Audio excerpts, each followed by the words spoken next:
UFC Free 13 is finally around the corner, my friends. Just a few days away, of course, until one of the most anticipated fights in the UFC today. Of course, for the light heavyweight strap, it's Alex Pereira trying to defend his title for a fourth consecutive time as he takes on, of course, Magomed Ankalaev, who many people believe is Alex's toughest test to date. Also in the co-main event, of course, Justin Gaethje taking on Rafael Fiziev in a rematch. Fiziev coming in on short notice, and Justin Gaethje, man, he's looking to avenge himself from the embarrassment that was that last fight. Of course, suffering on the other side one of the worst knockouts that we have ever seen, one of the greatest knockouts ever from Matt Holloway. So yeah, welcome folks. Last time we were here, we did Mano Cop versus Azu Omabayev. But this time I wanted to go ahead and give my predictions, picks, and maybe some odds that you might want to put a few bucks on for UFC Free 13. So, as last time, we're going to actually go top to bottom as we did last time. So, first fight on the card, interesting one in the middleweight division. Ozzy Diaz is moving down after his loss to Jean Mignon. He takes on DJordan Santos, who makes his UFC debut. And looking at the odds from other betting websites, Santos is the slight favorite in this fight. And I completely understand why. Ozzy's coming off a brutal knockout loss. He's 9-3. DeJordan is, I believe, he's taller. He's got a better reach and he's got a better record to look at. So I actually don't blame them at all for DeJordan Santos being the slight underdog or the slight favorite in this fight, and Ozzy being the slight underdog. Um, and I'm one of those people who's actually going to go for DeJordan Santos. I think Ozzy Diaz, if he does get it done, it will be by a finish. He's got a 100% finish rate, and he's no joke either. Trust me, he is really no joke. So I think he could definitely pull it out. And if you are extremely confident in Ozzy Diaz getting the finish, you can definitely get it done. But for me, I have DeJordan Santos by decision. I think it will go to a decision. His last fights, I believe his last 5 fights, DeJordan Santos has it has all come by decision. So I'm pretty comfortable in DeJordan Santos getting this done by decision. And on the other side, Ozzy Diaz could potentially get another finish and add on to that 100% finish rate. But it's a tough fight, as well as this one. John Castaneda on short notice as he takes on Chris Gutierrez, who, of course, is the man to retire former UFC lightweight champion Frankie Edgar and has fought many tough names, of course, in the sport already, such as none other than Pedro Munoz and Song Yudong. Um, Chris Gutierrez, I actually have him in this fight. I think he does get it done in this fight as well. And I think the odds are there. Yeah, it's actually very even. Gutierrez is a slight favorite. I feel like he should be. I feel like he should be a little bit more of the favorite. But a lot of people are high on John Castaneda, and I understand why. Um, this is going to be an interesting fight, and I think Chris Gutierrez, in order for him to win, he's just going to have to be more active. You know, he just cannot accept a point battle. And, you know, Gutierrez in this last fight, it kind of has been a point battle, but he's got the skills to win. And I actually do think Gutierrez gets this done by a surprising finish, but it's very close. And I cannot wait to see Castaneda fight Gutierrez. It's going to be a great fight at featherweight. All right. Tough winner. Mairon Santos takes on Francis Fire Marshall. This is a good fight. I would have to say Mairon Santos is the clear favorite in this fight because of what we have seen him do.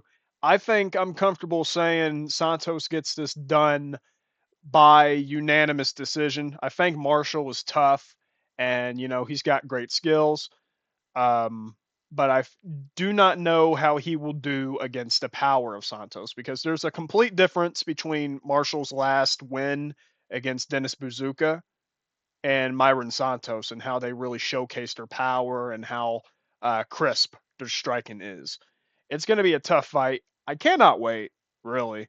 And as you can see on the screen, their defense is pretty high. Their significant strikes are pretty high. And honestly, if Francis Marshall gets it done, he will have to test the grappling of Santos again.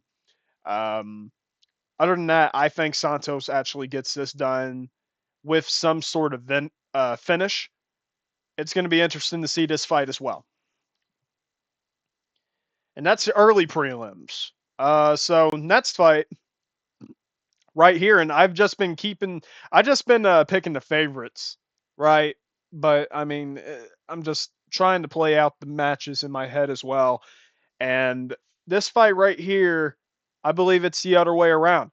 I do think Carlos Leal. I'm going to pick Carlos Leal in this fight, but obviously they're looking at that one performance that he had against Henat Fakhretdinov, and I really do feel like they're belittling the fans are belittling the experience and the IQ of Alex Morono, because Morono is a great fighter in his own right, and I do not believe this is something to where Morono should be a plus 600 underdog.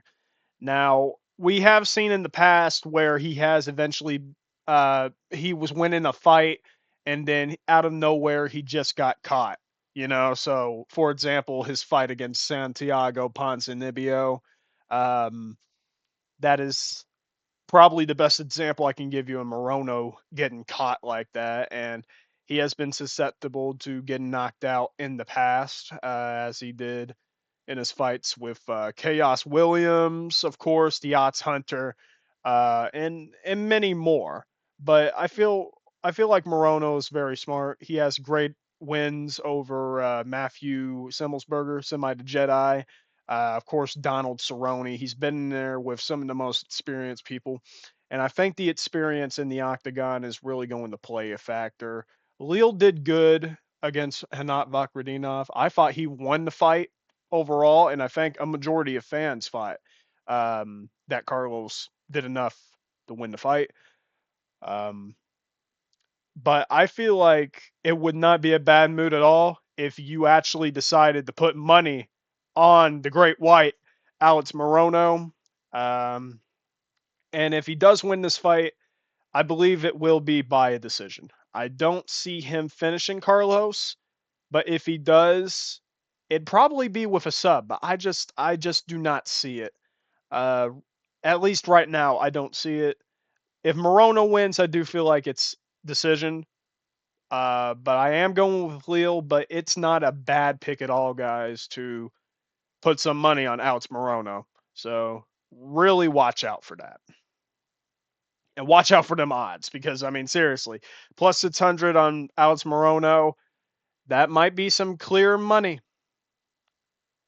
This fight right here, I also believe is clear money.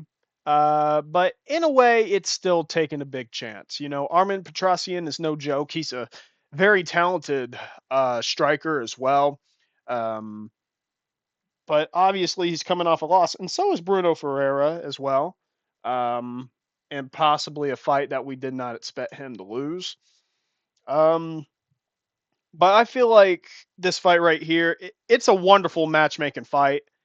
But I do feel like Bruno has more momentum than Armen, and Bruno has dealt with very powerful strikers before, hence Gregory Rodriguez, and that's one of his best performances. The Phil Halls fight was definitely one of his best performances as well. Dustin Stofus.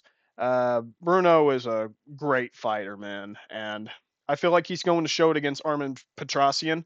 Bruno is actually the underdog in this fight, and I believe he is a plus 220 to finish the fight by knockout. So that might be money that you should be looking at, guys. Putting some money on Bruno is not a bad decision at all. Armen Petrosyan, of course, he's going to have the height advantage.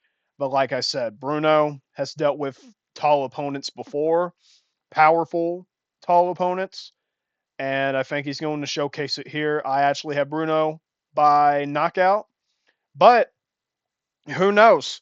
Armen might coast a little bit and then get clipped, and Bruno might actually win the fight by unanimous decision or split decision or just any kind of decision somehow. I do feel like um, unanimous decision. I feel like a decision in general is not actually too crazy to put on Bruno Ferreira as well, um, because that's big money. He's already the underdog, plus 800 to win a decision on DraftKings.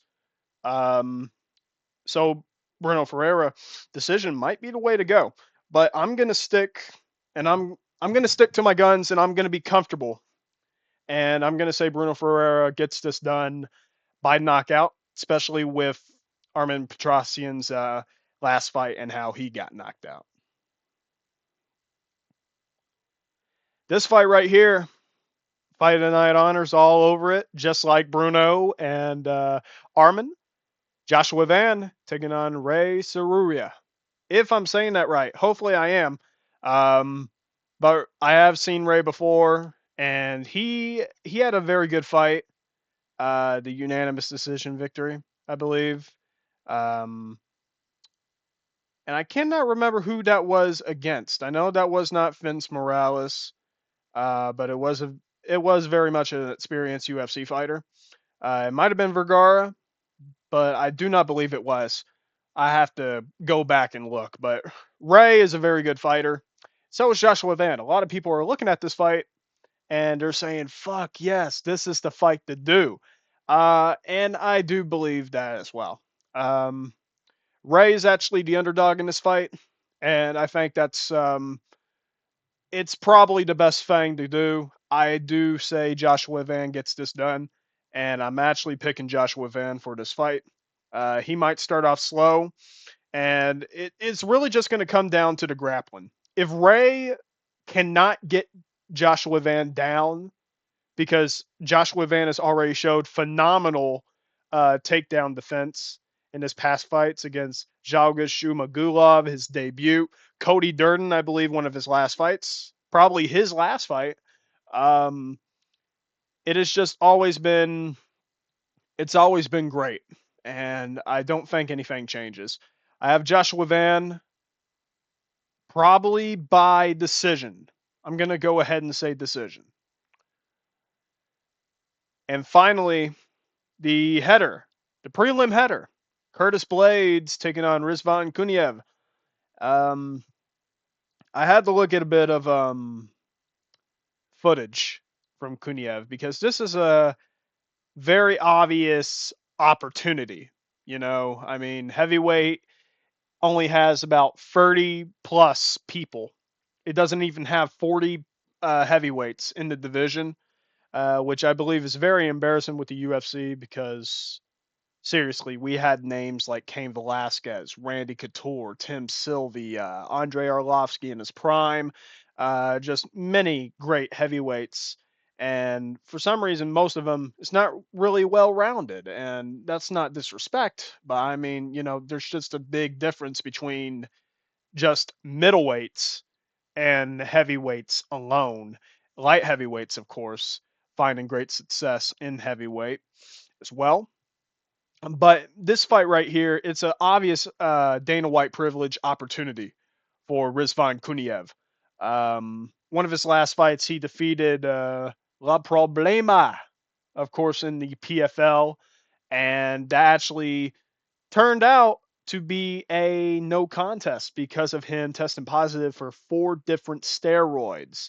Ever since then, he got a good win, good stoppage victory on Contender Series. He was supposed to fight Martin Budai in December, I believe. And then out of nowhere, next thing you know, he's booked to fight the number 5 guy in the world, Curtis Blaydes, which I feel like is big disrespect to Curtis Blaydes and what he has been able to do and what he has done really in the UFC. So I kind of hate that Curtis Blaydes actually accepted this fight, but I guess anything for the money and anything to get back on track in order to get back to the title, obviously, and get that trilogy fight with Tom Aspinall. Rizvan Kuniev is obviously the underdog. He is obviously the underdog in this fight, and of course, his methods of winning is going to be plus high. You know, I think just knockout alone, which is probably his best chance of winning, is like plus 600 right now on DraftKings, and that is really not bad for Kuniev because and it's not really bad to actually play because Curtis Blaydes, for some reason, in important fights, other than the Jailton Almeida fight, he just makes very poor decisions. And I don't believe he makes a poor decision here. Kuniev is a great grappler himself. He's a great finisher.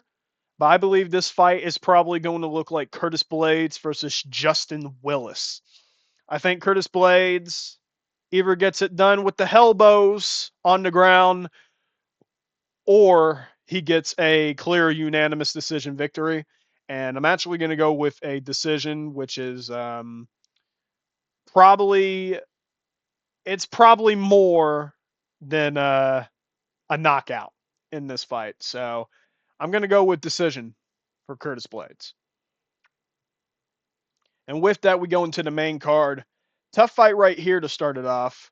Mauricio Ruffy versus King Green. And I feel like the UFC just pretty much made this fight hoping that King Green gets caught like he did in this fight with Drew Dober, like he did in this fight with Jalin Turner. And maybe in a way, I'm kind of hoping that too. And I hate saying that because I like Bobby Green. Um, it's going to be a tough fight. Absolutely. I think Mauricio Ruffy can get it. I think he can get it done. And, you know, I can see either Green decision, Ruffy decision, or Ruffy finish. Um, and honestly, if I had to choose between the three, I would probably pick Mauricio Ruffy by decision. Um, but then again, you know, the cardio might be in question, and Bobby Green with his showboating and his just hood fighting style, this is going to be a great fight. I would say it's not bad to put money on King Green for a unanimous decision. Just a decision in general. I don't know why I keep saying unanimous, but King Green decision is not a bad way to go, and obviously the money's going to be good. But overall, since I'm not a man who's actually going to be putting money on this card, I say Ruffy will get it done. And I guess on Verdict MMA, I'm actually going to try and say by knockout and be one of those few people like Dana White, possibly, that kind of hopes that Ruffy uh, kind of does the same thing that Dober and the Tarantula Jalin Turner did. So we'll just have to see what happens, but I see it either way, and I would not be surprised if King Green got it done. So honestly, just do what you're comfortable with in this fight, or go with your gut feeling. Next fight, a lot of people hate it. I don't because Lemos is actually one of my favorite women fighters to watch right now. And I do feel like she gets it done by stoppage. Um, Amanda Lemos and Iasmin Lucindo. This is a great fight, and there's not really too much to say about it, in my opinion. You know, I think Lemos is coming off of that. She's coming off of that loss to Zhang Wei Li, where I thought Amanda Lemos was going to do good, and then absolutely got butchered by Zhang Wei Li, which Wei Li just truly shown that she's one of a kind. Lemos, of course, has finished many of her opponents. The only one that I remember that she did not finish was actually, of course, her loss to Jessica Andrade, um, and her split decision victory against Angela Overhill Kill. Overhill Kill is crazy. Overkill Hill. Um, but yeah, Angela Hill in general. Amanda Lemos, I do feel like she gets this done by finish. And Iasmin, I, for me, I was trying to think about it, and I probably should have looked a little bit more, but I just don't remember a whole lot of her fights. I really don't, and I hate saying that, but I do feel like this is a good fight. It's a solid fight, and many people are just a lot of people are just they just don't like women MMA. They don't like women's MMA. Truly, I don't blame them, I guess, but it'll be interesting to see, really. And Lucindo right now is actually the favorite. I think Lemos by finish is probably the way to go. I don't think it's a lock. I'm too timid to say anything is a lock, but Lemos by finish is what I'm calling for, and it's either probably the most realistic standard is Amanda Lemos by unanimous decision, but I'm gonna go with finish. This fight right here, featured bout in the main card, Jalin the Tarantula Turner taking on Ignacio Bahamondes. And, crazy thing is, Turner is actually the underdog. At the same time, though, can you really blame it? Can you really blame it at all?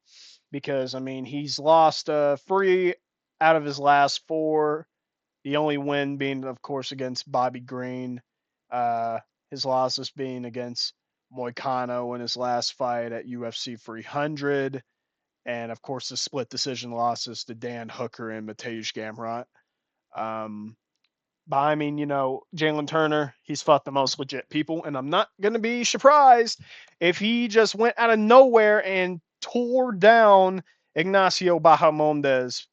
And I like Bahamondes. I feel like he's one of the best strikers. Bilal Muhammad even says he's one of the best strikers. And I don't, Bilal jokes around a lot. I don't think he's joking around with Ignacio Bahamondes. So many kick knockouts and so many shutouts as well, right? Um, it's going to be a tough fight, obviously so. Um, I'm obviously going to pick Ignacio Bahamondes. But Jalin Turner probably wins this one. I think Jalin Turner, in my mind, he wins this. In my heart, Bahamondes wins. But I think Jalin Turner will get this done. He's going to show everybody, who he really is. I think he does get a finish. Or you know what? Mm, I'm going to say decision. I'm going to say decision for Jalin Turner. That might be the way to go. Might be a good play to do for your bets on DraftKings or whatever you use, and it'll be interesting. Co-main event, and I'll just go ahead and say this now. I mean, obviously, people are looking at Justin Gaethje's last fight and saying, okay, how is he going to respond after getting knocked out like that? Gaethje's going to keep rolling until Gaethje dies. Let's just be honest. He will always brawl. He's not going to back out from nobody. And obviously, this being 3 rounds will benefit Rafael Fiziev. But, obviously, with the leg injury, um, and of course, with Justin's leg kicks, in my opinion, um, and obviously the momentum as well. I think Gaethje has like a slight momentum advantage than Rafael Fiziev because Fiziev's on a little streak. Um, I think Gaethje will probably win this fight by unanimous decision once again.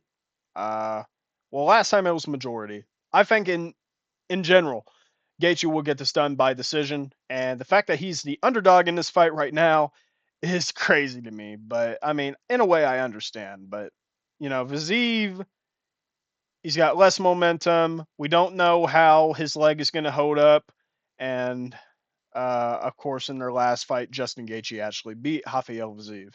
Um, pretty clearly, in my opinion, as well. So we'll just have to see. Final fight, main event. Alex Pereira taking on Magomed Ankalaev. Now, this is really just going to come down to how Magomed Ankalaev really approaches this fight. Because if many people, if anyone actually looked at his fights, Magomed has been caught by Jalin Gamboa. He has been caught by Thiago Santos. And after he gets caught, then he wants to mix it up. When he gets caught a little bit outpointed against Johnny Walker, then he mixes it up, and just so on. Um, and I feel like that's unless he has addressed that and will address it. I don't think he can do it with Alex Pereira. I just really don't. Um, Alex Pereira right now, I do believe he finishes Magomed Ankalaev. Um, a lot of people say that Magomed Ankalaev is a grappler. I say he's just really a mixed martial artist. He's good at his grappling. He's good at what he does. Um, but you also gotta take this to account as well. You know, um, Magomed Ankalaev having 31% takedown accuracy, and it just really shows that he's not very much of a grappler as what people say.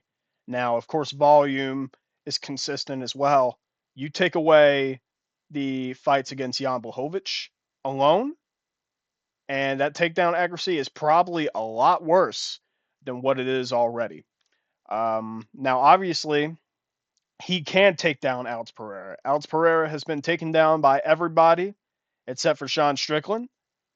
He has been taken down by Bruno Silva. He has been taken down by McCallie in his debut. Adesanya, Jan Blachowicz, Yuri Prohaska, and etc. Um, he didn't get taken down by Jamal Hill, though. Let's say that. But anyway, I cannot be surprised if Magomed actually grapples in this fight, and it'd be smarter if he did. But whatever he says, it's usually his game plan. I don't think he lies. But it might just be too late for him to grapple. When he decides to try and grapple, he might already get caught. He did it with Jan. He did it with Liam Gamboa. He done it with Thiago Santos. And that's what I believe Ankalaev fans should be worried about, or at least Pereira haters should be worried about. Um, he's been caught in the past many times, but of course, so has Pereira. He's been tagged many times as well. Um, it really just determines how the grappling plays into the fight. And of course, with that takedown threat, if Magomed shows it, he's already going to be a much more dangerous grappler. He already has a lot of good straight punches. He might do a takedown feint, come up with a straight left from the southpaw because he is a southpaw. Um, so it's going to be interesting to see, and really just determines on Ankalaev himself. How does Ankalaev approach the fight? Will he try to mix it up when he gets caught all of a sudden? There's just many answers. There's many questions to be left answered right now. It really determines on Ankalaev. So we'll just have to see. Uh, right now, I'm picking Alex Pereira. I'm picking Alex Pereira by knockout, and I do believe it will be somewhat early. I think Ankalaev he's going to be very timid about those leg kicks.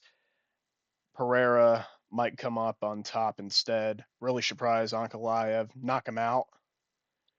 Um,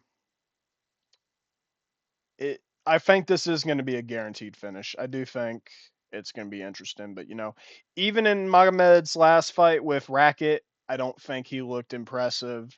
And of course, you got to look at the context. Racket, of course, was on a 2-fight skid, even though he was number 5. And other than that, Johnny Walker, his best win. Walker in the rematch was landing a lot of good kicks. Um, So Ankalaev is just going to have to address this, and I hope he has been training. And if he wants the best shot at winning this, he needs to at least mitts into takedowns. So that is what I feel like for the main event. So I got Pereira by knockout, but I would not be surprised if Ankalaev wins this fight.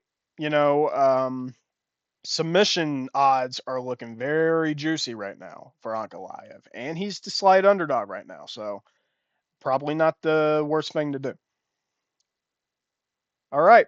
Well, that is truly what I think about UFC Free 13. So my picks, of course, just going back again, the Jordan Santos, Gutierrez, Mairon Santos, Carlos Leal, Bruno Ferreira, Joshua Van, Curtis Blaydes, Ruffy, Lemos, Bahamondes, Gaethje, and Pereira.